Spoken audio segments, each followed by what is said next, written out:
ለምንድን ነው የሚሰቀለው? ስለ ሁለት ነገር ነው የሚሰቀለው። አንደኛ ክርስቶስ በተሰቀለበት ሰዓት መርገማችንን ይሸከማል። እስኪ በሉ መርገማችንን በሉ ይሸከማል። ምናችንን ግዴታ ይኸውላችሁ እንዲህ ተብሎ ተጽፏል ይላል ቅዱስ ጳውሎስ ገላትያ ምዕራፍ 3 ቁጥር 13 ላይ በእንጨት የተሰቀለ የተረገመ ነው ተብሎ ተጽፏል ይላል። በእንጨት የተሰቀለ የተረገመ ነው ተብሎ ተጽፏል። ክርስቶስ እኛን ከእርግማን ይዋጀን ዘንድ ስለ ሁላችን እርግማን ሆነ ይላል ገላትያ ምዕራፍ 3 ቁጥር 13 ላይ ስለ ሁላችን እርግማን ሆነ ክርስቶስ። ኃጢአት መልኩ ምን ይመስላል ተብላችሁ ብትጠየቁ፣ እርግማን በደል መልኩ ምን ይመስላል ተብላችሁ ብትጠየቁ፣ ክርስቶስ ስለ ሁላችን የሁላችንን መርገም ይዞ ተሸክሞ መስቀል ላይ የተሰቀለበትን መልክ ይመስላል ትላላችሁ። ያ ነው መልኩ። የሙሽራው መልክ ያ ነው። ስለ ሙሽራይቱ የጠቆረ ሙሽራ፣ ማያምር ሙሽራ፣ መልከ መልካም ያልሆነ ሙሽራ፣ እንወደው ዘንድ ደም ግባት የሌለው ሙሽራ፣ የቤተ ክርስቲያኒቱን መርገም የሙሽራይቱን መርገም ሙሽራይቱ እንከን አልባ እንድትሆን እንከኗን መስቀል ላይ የተሸከመላት ሙሽራ፣ ራቁቱን የተሞሸረላት ሙሽራ፣ ደሙን ያፈሰሰላት ሙሽራ፣ ራሱን ያረደላት ሙሽራ፣ ራሱን በምግብነት ያቀረበላት ሙሽራ፣ ራሱን በመጠጥነት የሰጣት ሙሽራ፣ ራሱን የጠመቀላት ሙሽራ፣ ተንበርክኮ ያጠባት ሙሽራ ሙሽራይቱ። በገጠሪቱ የሀገራችን ክፍል ሴቶች ብዙ መከራ ያያሉ። ልጅ አዝለው ውሃ ይቀዳሉ፣ ልጅ አዝለው ስንቅ ያደርሳሉ፣ ልጅ አዝለው ምግብ ያዘጋጃሉ፣ ልጅ አዝለው ባሎቻቸው በሚሰሩበት ቦታ ጠላውን ተሸክመው ምግቡን ተሸክመው ይሄዳሉ፣ ይሰቃያሉ። ቤቱ ሲገባ ወጡ አይጣፍጥም ጨው በስቶበታል ብሎ በፍልጥ ይመታታል፣ ይሰድባታል፣ ያሰቃያታል። መከራዋን ታያለች። ልጅ ታሳድጋለች፣ ትሰቃያለች፣ በቂ ምግብ አታገኝም። የገጠር ሚስት የገጠር ሴት። ክርስቶስ እንደዛ አይደለም ለቤተ ክርስቲያን የሆነው፣ ወይም ቤተ ክርስቲያን እንደዛ አይደለም ያደረጋት። ራሱ ነው ምግብ ያዘጋጀላት፣ ራሱ ነው ያበሰለላት፣ ራሱ ነው የጠመቀላት፣ ራሱ ነው ምግብና መጠጥ አድርጎ ያቀረበላት። ውሃ ሙቀሽ እግሬን እጠብኝ ያላላትን ቤተ ክርስቲያንን ሙሽራይቱን እሱ ነው ተንበርክኮ የቤተ ክርስቲያኒቱን እግር አጥቦ በማበሻ የጠረገላት። እሱ ነው በፊቷ የተንበረከከው። አልመታትም ቤተ ክርስቲያናት፣ እሱ ነው የተመታላት። ለሙሽራይቱ ለቤተ ክርስቲያን እሱ ነው 6666 ጊዜ የተገረፈላት፣ እሱ ነው የተወጋላት፣ እሱ ነው የቆሰለላት፣ እሱ ነው የተሰቃየላት። ቤተ ክርስቲያኒቱ ምንድነው የተባለችው? ብይ ብቻ ነው የተባለችው። ጠጪ ብቻ ነው የተባለችው። ነጭ ለብሰሽ ነይና ቁረቢ ብቻ ነው የተባለችው። ቆርበሽ ቤትሽ ተዘልለሽ ተቀመጪ፣ ረፍት አድርጊ፣ የረፍተ መንግስተ ሰማያት ምሳሌ ነው የተባለችው። ምንም ቀንበር አልተጫነብንም። ምንም ከባድ ነገር አይደለም እኛ ላይ የተጫነው፣ ቀላል ነገር ነው የተሰጠ። ቁረብና ረፍ ነው የተባልከው። ንስሐ ገብተህ ረፍ ነው የተባልከው። ካህን ይኑር፣ ካህን ይምከር፣ በካህን ምክር በካህን ፍቃድ ኑር ነው የተባልከው። በኃጢአትህ ራስህን አጥፋ አይደለም የተባልከው። በኃጢአትህ ኮብልል አይደለም የተባልከው። በኃጢአትህ አጠፋለሁ አይደለም የተባልከው። ና ነው የተባልከው። ተመለስ ነው የተባልከው። ናና ስጋና ደም ተቀብለህ ነጭ ለብሰህ አምሮብህ ቤትህ ርፍ ብለህ ዋል ነው የተባልከው። ሙሽራ ነህ፣ ሙሽሪት ነሽ። ጌጥ ተሰጥቶሻል፣ ቀለበት አለሽ፣ ኪዳን አለ፣ ደም አለ፣ ትኩስ ደም፣ ትኩስ ሁልጊዜ ትኩስ የሆነ የማጠብ አቅሙ የማንጻት አቅሙ የማይረሳ የማይዘወልግ የማያንስ የማይደበዝዝ ለዘላለም ትኩስ እንደሆነ ቢኖር በዘመናት የማያረጅ የማይሸት የማይከረፋ ነፍስ የተለየው መለኮት የተዋህደው ስጋና ደም አለ። ማሰሪያው እሱ ነው፣ መያዣሽ እሱ ነው። በስምሽ የተጠራ ርስት አለሽ። በስምህ የተጠራ ርስት አለ፣ መንግስተ ሰማያት የሙሽራይቱ ርስት። ቅዱስ ዮሐንስ መጥምቅ እንደተናገረው የዮሐንስ ወንጌል ምዕራፍ 3 ቁጥር 29 ላይ ሙሽራይቱ ያለችው ሙሽራ እርሱ ነው ብሎ እንደተናገረው አለህ ሙሽራ። ሙሽራህን አክብረው፣ ሙሽራሽን አክብሪው። በሙሽራችን ላይ አናመንዝር፣ በሙሽራችን ላይ አንማግጥ፣ ሌላ ነገር አንፈልግ። በጣም ትልቁ ችግር እሱ ነው። እና መርገማችንን ተሸክሞ መስቀል ላይ ጠቁሯል። ቅዱስ ጳውሎስ እንዲህ ይላል ሁለተኛ ቆሮንቶስ ምዕራፍ 5 ቁጥር 19 ላይ እኛ ለእግዚአብሔር ጽድቅ እንሆን ዘንድ ይላል። ቤዛ ማለት ይሄ ነው። እኛ ለእግዚአብሔር ጽድቅ እንድንሆን ልጁን ስለ ሁላችን ኃጢአት አደረገው ይላል። አያችሁ፣ እኛ የእግዚአብሔር ጽድቅ ሆነን ከጽድቅ ገብተን እንድንቆጠር ክርስቶስ የሁላችንን ኃጢአት መስቀል ላይ ተሸከመ። እሱ ነው ቤዛነት ማለት፣ መተካት ማለት፣ ቦታን መቀየር ማለት። ያኔ ብትጠሩት እያንዳንዳችን ብንጠራው ብንጠራ ያኔ ቀራንዮ ላይ አቤት የምንለው እኛ አይደለም፣ አቤት የሚልልህ ክርስቶስ ነው። ያን ጊዜ አዳም ብላችሁ ብትጠሩ አቤት የሚላችሁ ያን ጊዜ ክርስቶስ ነው። ምክንያቱም በመጀመሪያው አዳም ቦታ ክርስቶስ ገብቷል። ቤዛነት የሚባል ይሄ ነው። የመጀመሪያው ይሄ ነው፣ እርግማን እንዲሸከም። ሁለተኛስ ለምን መስቀል ላይ ተሰቀለ ቢባል እንዲታይ። እኔን የምታዩኝ ከፍ ያለ ቦታ ላይ ስለሆንኩ ነው አልኳችሁ። ክርስቶስን ቀና ብለን እንድናየው ከምድር ከፍ እንዲያደርገን እምከመተለ አልኩ እምድር እስብ ኩሎ ሀቤ፣ ከምድር ከፍ ያልኩ እንደሆነ ሁሉን ወደ እኔ እስባለሁ ብሎ እንደተናገረ እንድንሳብ ከፍ እንድንል ቀና ብለን እንድናየው ክርስቶስ መስቀል ላይ በምድርና በሰማይ መካከል ተሰቀለ።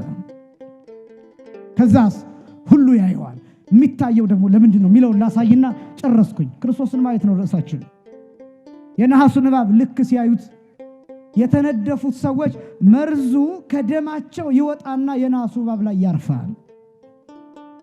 የነሐሱ እባብ አይደለም። የነሐሱ እባብ መርዝ አልነበረው። የነሐሱ እባብ አይናደፍም። የነሐሱ እባብ አይንቀሳቀስም። የነሐሱ እባብ እንደ እባቡ ሲጥ ብሎ አይጮህም። የነሐሱ እባብ አይደለም። አሁን ግን መርዝ ተሸክሟል። የነሐሱ እባብ የማንን መርዝ? የተነደፉት ሰዎችን መርዝ። ከየት ወጥቶ? ከሰውነታቸው። ከየት ወጥቶ? ከደማቸው ወጥቶ። የነሐሱ እባብ የራሱ መርዝ አይደለም። አሁን ግን የተነደፉት ሰዎች መርዝ ተሸክሟል። መርዛቸው እሱ ላይ አርፏል። እንዲድኑ እንዲህ መሆን ነበረበት። የነሐሱን እባብ ማየት ነበረባቸው። ክርስቶስ መስቀል ላይ ተሰቅሏል። ኃጢአት የለበትም፣ መርዝ የለበትም። ግን መስቀል ላይ ሲሰቀል የኛ መርዝ አርፎበታል። የኛን መርዝ ተሸክሟል። የኛን መርዝ ይዟል። አያችሁ፣ መርዛችን እሱ ላይ አርፏል። አሁን መርዝ አለው። አሁን የኛን መርገም ተሸክሟል። ስለዚህስ ምን ይላል? አባት ሆይ አምላኬ አምላኬ ለምን ተውከኝ እያለ ይጮሃል። የማንን ጮት? የተበደለ ሰው ጮትን፣ የአዳምን ጮት ያቀርበዋል። ብዙ ትርጉም አለው። ሊቃውንቱ ለአቅርቦተ ሰይጣን ብለው ተርጉመውታል። ሰይጣንን ለማቅረብ ጭምር ነው።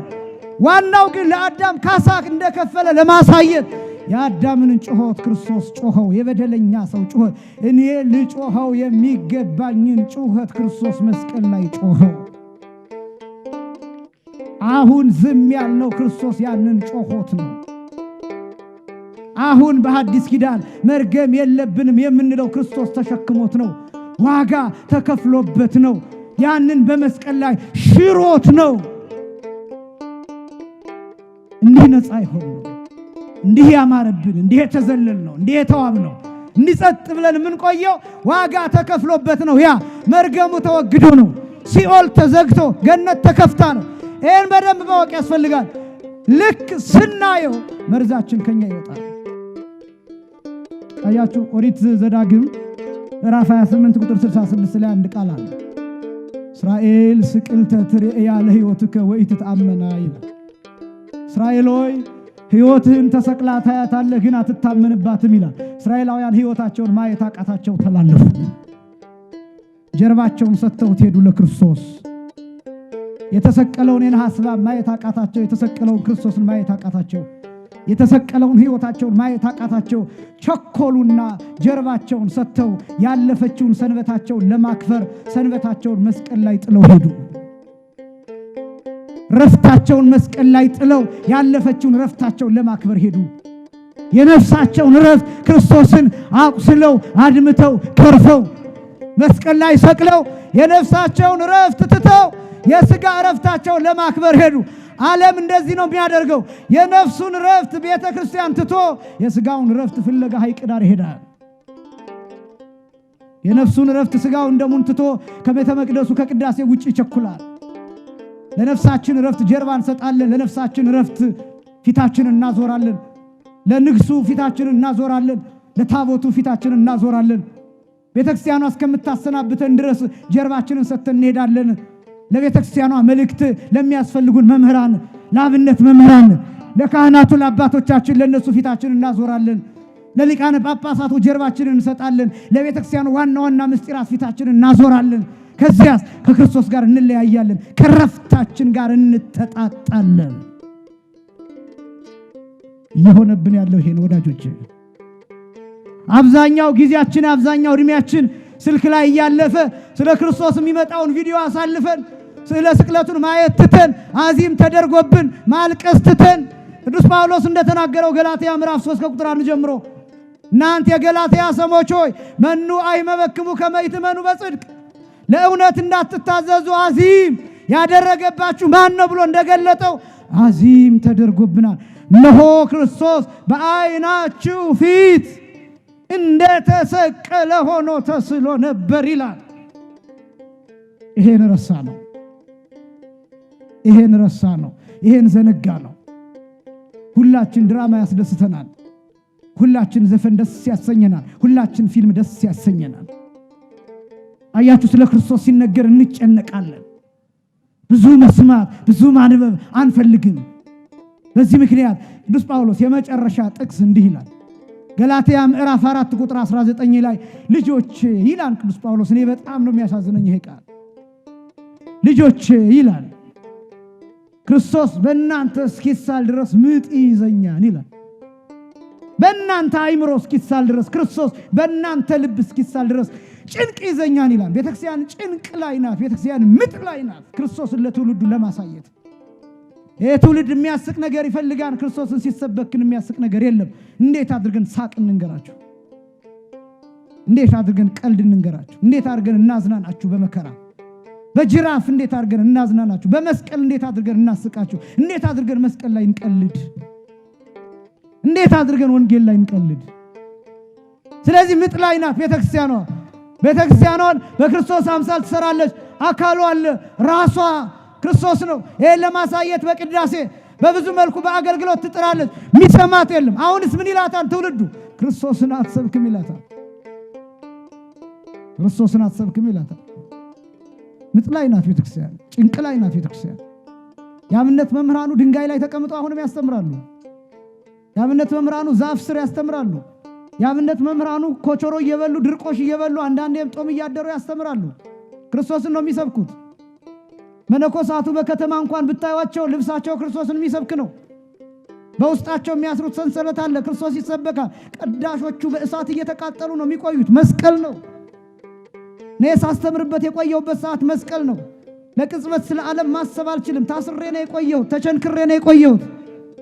ማስበው ቀጥሎ ስለምነግራችሁ ቃል እንጂ ስለ ዓለም አይደለም ማስበው። መስቀል ላይ ነው የቆየሁት። እናንተ ተሰቅላችሁ እየሰማችሁ ስትቆዩ ችንካር ነው፣ መስቀል ነው እሱ። ጉባኤ መስቀል ነው። የቤተክርስቲያን አገልግሎት መስቀል ነው። ግርፋት አለው፣ ችንካር አለው፣ ቁስል አለው፣ መወጋት አለው፣ መገፈፍ አለው፣ መገረፍ አለው። ዝማሬ መስቀል ነው እና ቤተክርስቲያኗ ምጥ ላይ ናት። ጌታ ለኒቆዲሞስ ሙሴን አሱን እባብ በምድረ በዳ እንደሰቀለው እንዲሁ ተቀጥቅጬ ልሰቀል ነው የመጣሁት አለው። ኒቆዲሞስን ክርስቶስ የተሰቀለ ጊዜ ጠራው። ያ ማለት ኒቆዲሞስ ጌታ በተሰቀለ ጊዜ መጣ። ሲመጣ ጌታችን ቅድስት ነፍሱን ከቅድስት ስጋው በስልጣኑ ለይቶ ነበር። መስቀል ላይ ያየው የጌታን ስጋው አልቆ አጥንቱ ብቻ ቀርቷል። ኒቆዲሞስ ትዝ አለው፣ የጌታ የኔ አባት ለካ ያኔ እንደ ነሐሱ እባብ ተቀጥቅጬ ልሰቀል ነው ያልከኝ፣ እንዲህ ድቅቅ ብለህ እንደምትሰቀል እየነገርከኝ ነበር አለ ኒቆዲሞስ። ትምህርቱ ያኔ ገባው። ኦሪት ያኔ ገባው። ትንቢቱ ያኔ ገባው። ምሳሌው ያኔ ገባው። ክርስቶስ ያኔ ገባው። ኒቆዲሞስ ጌታን ቀብሮ ከዚያ በኋላ በሶስተኛው ቀን ትንሣኤውን አረጋግጦ ከጌታ ቁራሽ ተቀብሎ ከዛ በኋላ ወደ ቤቱ አልተመለሰም። ክርስቶስ ሲገባን እናምናለን። ስናምን የዘላለም ሕይወትን እናገኛለን። ክርስቶስን ስናይ ከዚህ ዓለም ክፉ ሐሳብ ሁሉ ነፃ እንሆናለን። ክርስቶስን እንድናየው አምላካችን እግዚአብሔር ይርዳን። ፍቅሩን በልባችን በአእምሮአችን ያሳድርብን። ስብሐት ለእግዚአብሔር።